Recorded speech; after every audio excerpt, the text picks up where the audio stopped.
Hello everyone. Welcome to this edition of Hope on Wheels. My name is Travis, as you all know. In this edition of Hope on Wheels, I'm going to be talking with two people that I work with here at Hope Community Resources about a project that has become near and dear to all three of us. It is called Supported Decision-Making Agreements, otherwise known as SDMAs, which most of you might have heard about them in that terminology throughout the state of Alaska versus the full wording. I'll let them introduce themselves and then we'll get started. Hi, I'm Elisa Tornberg. I'm the Supported Decision-Making Specialist here at Hope Community Resources. And I'm working under a grant through the WITH Foundation, so I can do this full time and help people through the process of SDMA. And it's my pleasure to do so. It's a lot of fun. My name is Rick Benjamin. I work at Hope as a Director of Organizational and Spiritual Wellness. I've been here at Hope more than 10 years now, and I'm happy to be a facilitator. So the first question is for you, Elisa. What is supported decision making?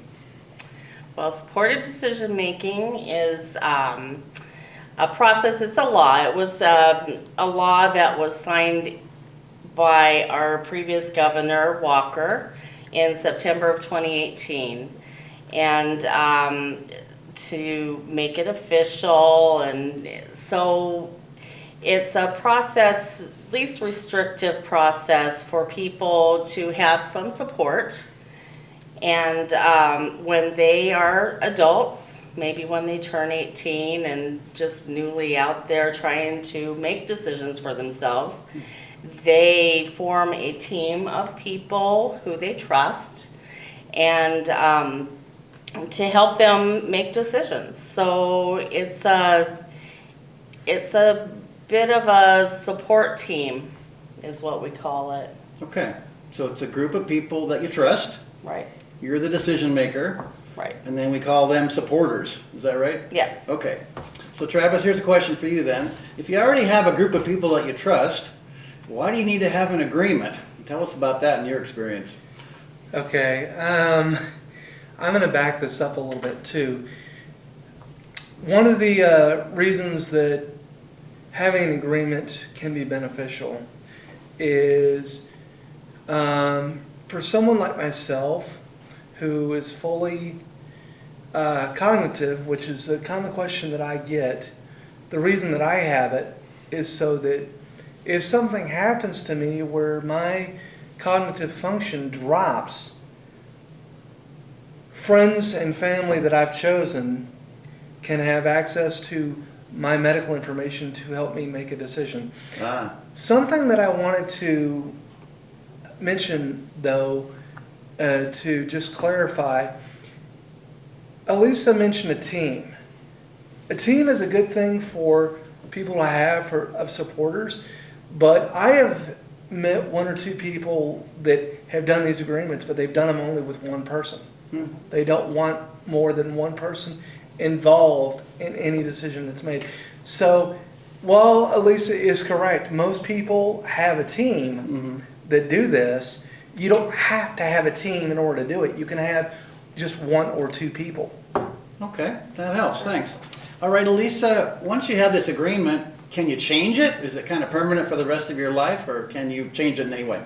Yes, you can change it. It's a living document, so you can add people, you can take people off, however, your life goes. That's life. If you're a supporter, you can maybe move off the agreement if you need to? Yes, okay. And you can add more supporters as you have people come into your life and you trust them and want them to be a supporter. Yeah. Cool. You can sign them on. Nice, flexible. Okay, Travis, you were talking about the team. So if a person does have a team of supporters, does that mean that group of people has to meet together? Like in a meeting? I am so glad this is a question that we're talking about. Okay, good. Primarily because most of you that are listening to this video or watching it are probably thinking team of supporters, oh God, it's a support plan meeting, or it has to be something huge. The answer is no. Okay. To be specific, you can have individuals on your support plan, and each individual you have that's on your team, if that's what you want, one person can help you with finances, another person helps you with the medical decisions, but the finance person and the medical decision person don't have to interact in order to make a decision, help you make a decision. Very good. At all. If a supporter is helping you in one area of life and you want to make a decision about that area of life, you contact that supporter. Exactly. I get it. Okay, Elisa, so here's a big question then. If you have a group of supporters and they give you advice, you're the decision maker, what if you don't do what they all suggest? What happens then?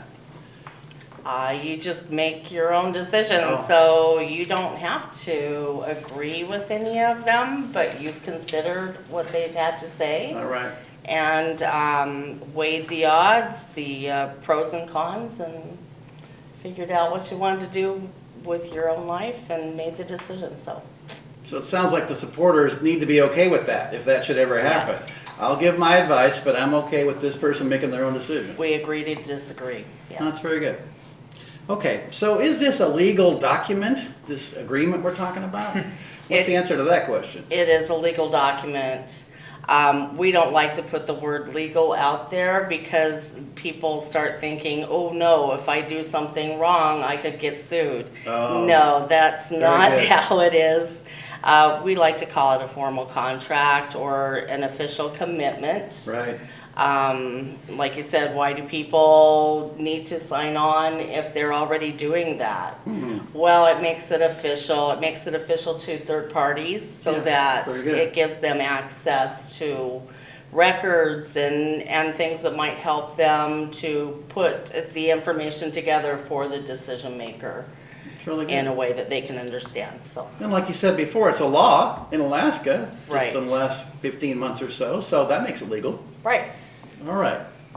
So for both of you, how does this supportive decision-making compare to having a guardian? Is it similar or different? How do we compare those two things? You go first.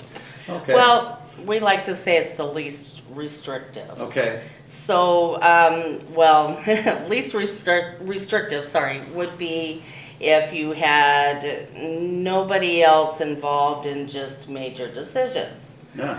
Now, the next step would be supported decision-making. Okay. And as I said, that's a support team Right. or team, well, you can be a team with one person, right? Yep, like you said. Right, decision maker and the supporter. So it's, Guardianship? Is it like having a guardian? no, you're being your own decision maker. Okay. So you're not having anybody else make your decisions, but you are making an informed decision. And a guardian would be more restrictive, or Yes. maybe the most restrictive. That is the most restrictive. Oh, okay, I got it. All right. So, Travis, are we against guardians here? Do we oppose guardians for some reason? No. I had Alyssa answer this question first, folks, because honestly, this is an area that I really can't speak to fully because I've always been my own guardian. Yes. And I didn't, to answer that question more accurately, I wanted Mhm. Alyssa to say her side first because Okay. she deals with this more than I do. But we're not the state of Alaska is not against guardians. There are individuals That's for that sure. the state of Alaska does realize that a guardian is needed. Yes. But just to give an example, I have an individual that I work with now that is working, his goal is to be his own guardian. But there's aspects of his life that he's come to me and said, I need help. I'm never going to be able to function and do these steps on my own without help. That's where this agreement comes into play because he knows what areas he needs assistance with. Wow. But this will allow him to still be his own guardian as long as the state approves, which really, that's the part where this is great. The OPA guardians, which are considered state guardians, are fully on board with this because their caseload is too huge. And they really want to decrease the amount of people they're in charge of being the guardian for. So I honestly believe that this is a good thing. I want to back up real quickly, folks. There is one thing I wanted to share an example of in my own life. Okay. I have an entire team that I have reached out to, one of which I'm still waiting on him to finish his signature. But All right. another story for another day. All right. However, this particular friend, even though I'm waiting on him to help with decisions, if the rest of my team members are not around, I've chosen people in my life that I know for a fact I can trust them with any decision that I need help making. And this particular friend I've known for 25 years. Outside of my family, this man knows me better than anybody else in my life. Great. So when you're doing this, try to pick people that you know really Yes, well. And if you sure. don't know them well, that's okay. I'm not saying it has to be done that way. But you want somebody that you know, if something happens that you know you're going to need help with, is not going to steer you in the wrong direction. Okay, so just to clarify, Lisa, is it possible in Alaska if a person has a guardian that they can at the same time have a supported decision-making agreement? Yes, as long as the guardian is on board, Okay. they have to sign off that they agree for the person to have an SDMA, and they, for any official documents, they would still be the signer. Okay, so you can have both. But yes, the decision maker can go forward and prove that he or she is able to make these decisions on their own, but well, not on their own, they're with supporters. Right. But they can make those decisions. And, you know. With guidance is the word. That's With it, guidance, support. thank you. But maybe one day they can go back to the court and not have to have a guardian anymore? They could, Because SDMA yes. has maybe replaced that. I have 2 young men who are working towards that goal. That sounds right great. now. Yeah. Okay, this is a question for both of you. We're kind of coming to the end of our Hope on Wheels presentation today. The question is, why is this whole subject important to you? Why does it matter to you to help people with supported decision making? Travis first, then Elisa, I guess. I would say Elisa first on this Oh, one. well. All Okay. right. Well, it's a civil right to be able to make your own decisions. I feel it's, once you're an adult, you should be able to guide your own life. And yes, you'll have people suggesting things and giving you information all along. That's natural. We have friends, we have family. But adulting is not easy, so you need a little Any of us, help. yeah. I can remember when I turned 18 and I depended a lot on people's advice. That's great. So I just feel like it's something that everybody does, and you need that in your life to feel like you have this. You got this. You can live your life and move forward and learn lessons. That's cool. The right to make your own decisions. Yes. I hear that. That's great. Why is this important to you, Travis? Oh man, this one's a loaded question for me on a personal level. That's good. That's why I'm asking. Most people that are watching this video today probably don't know my personal history, but throughout a lot of my life, I moved around a lot. Former military, brat. When, on a personal level, as my 2 colleagues here will attest that know me, the military brat attitude has kind of never really left my forte. You're not a brat, but go ahead. But I didn't get a lot of help outside of my parents when I was growing up. And then when I became 18, a couple things happened. One, most of people, I hope, will have watched the intro video I did about a year ago that explains a little bit of my personal history. But it was automatically assumed because I have cerebral palsy, and it's a common thing that you are developmentally delayed if you have that disability. And that's not me being stereotypical, that is a common fact.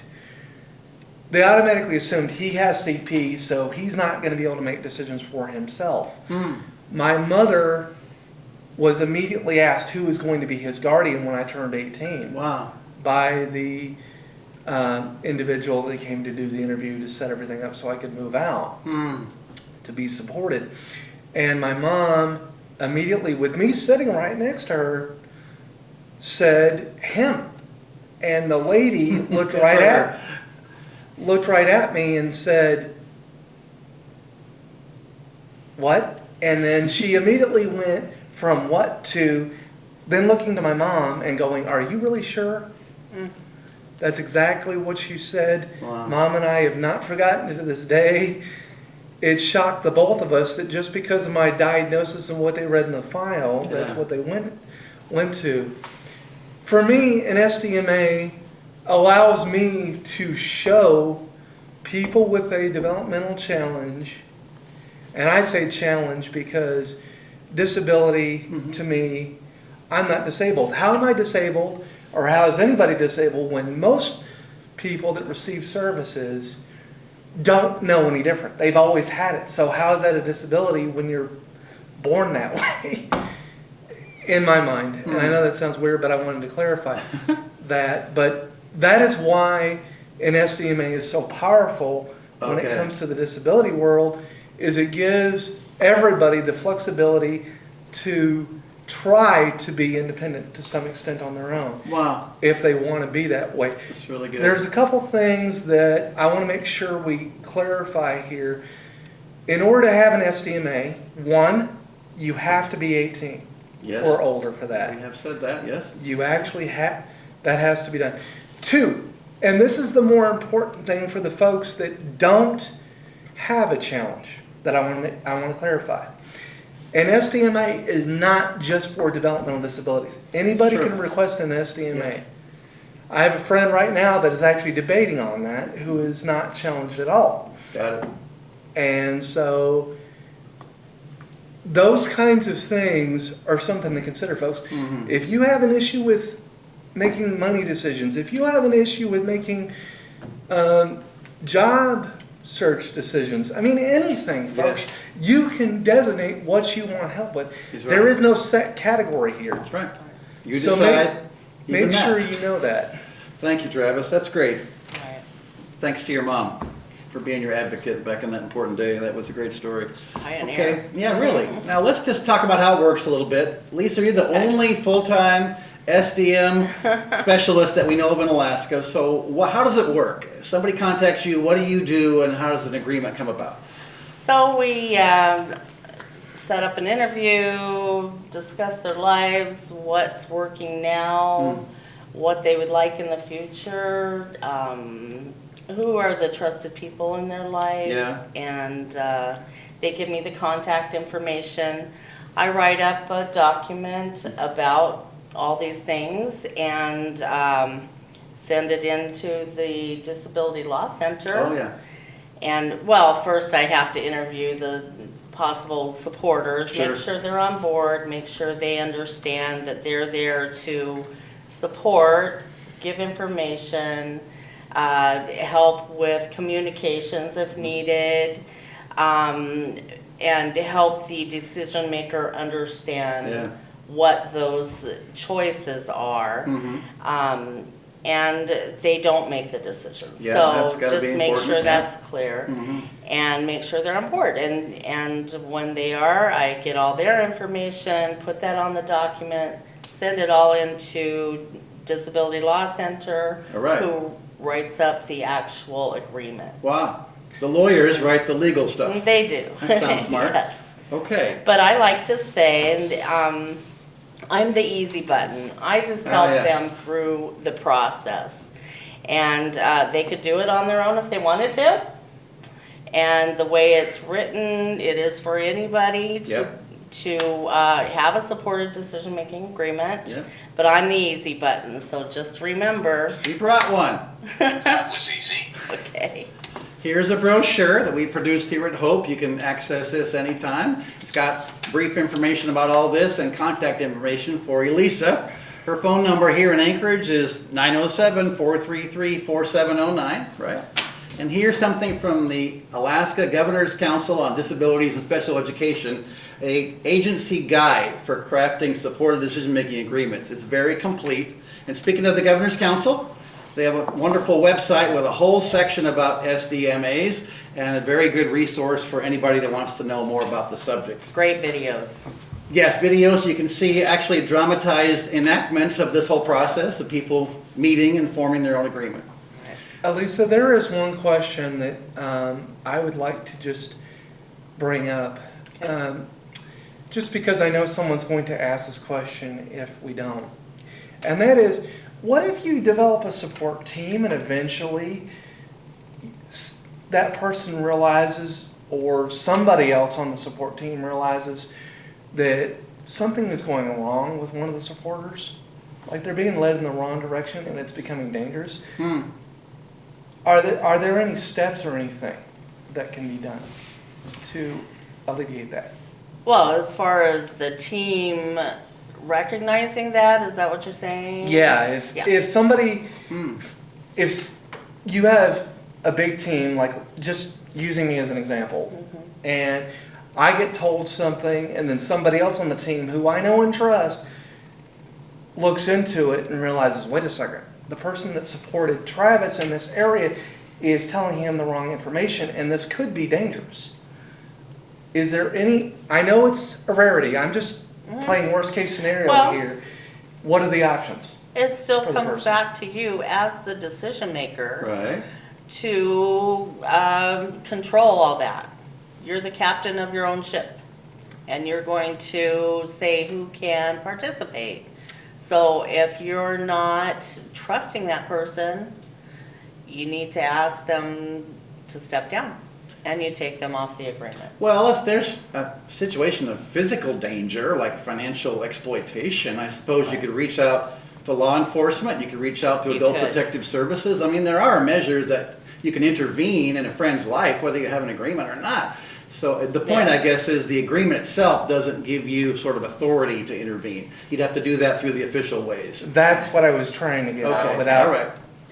And folks, I'm just putting that out there because I know some of you are probably going to be watching this video and go, okay, this is all well and good. We want to try it, but then what if that happens? What if? Yeah. Well, What there's if? always Adult Protective Services That's right. that you can call. Travis, over to you for the last word in our presentation today. Folks, I know this is probably a lot of information to absorb, and my hope is that you don't watch this video once.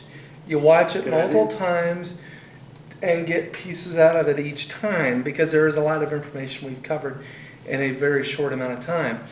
But as Rick and Elisa mentioned, the three of us kind of work on this project together. It's not, Yes. Elisa may be the only official person employed for this program, but the three of us are a part of this team. I have a support team. That's right. We've worked together So on contact multiple any of grants, us, sure. So contact us all. And as always, you can contact me through email. It will be in the description down below. And if you have any other questions and you don't want to email me, which I have found that some of you don't, leave them in the comments down below and I will do my best to get them answered and get back to you. Have a great day, folks, and I'll see you in the next video. Thank you, Thanks. Travis. That was easy. Oh, I'm sorry. I'm used to it. Didn't see that coming. Ah.